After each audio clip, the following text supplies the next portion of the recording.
Tito Sen, kailan ho ba mag-iimbestiga ang Senado? Dahil sa kayo bilang minority leader, miyembro ho kayo lahat ng komite, no? Kailan po mag-iimbestiga dito po sa flood control project, diyan po sa Senado? Yung investigador ko, nag-iimbestiga na. Si Senator Lacson. At saka meron na rin ho na si Mayor Magalong, may mga dokumento rin. Opo. Ako, magaling yun. Okay yun. Mabigat yung mga investigador ko. Si Ping Lacson, Benji Magalong, Pico Soto. Mabibigat yung mga investigador ko.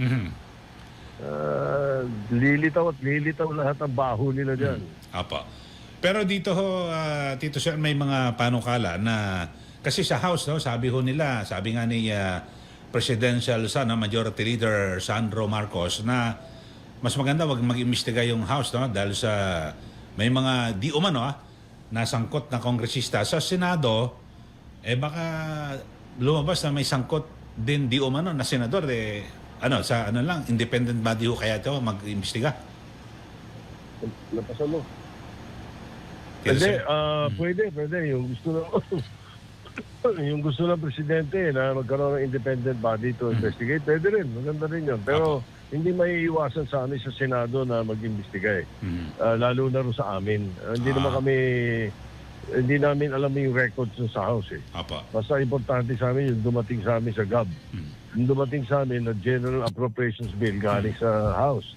Tapos yung sa Senate na. Pagkatapos, yung nangyari sa BICAM, yun ang may pakialam ng Senado. Kung ano nangyari sa kanila doon sa House, hindi namin alam yun, wala kami pakialam doon.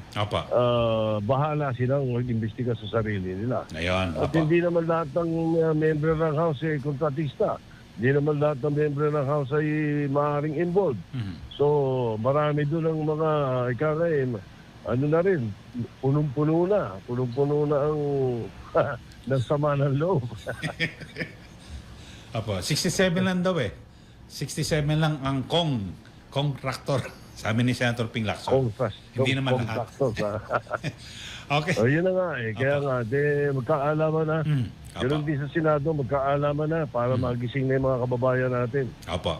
Di ba? Yes, Baka mamaya, yung sinusuportahan natin, ano pala? Palpak pala.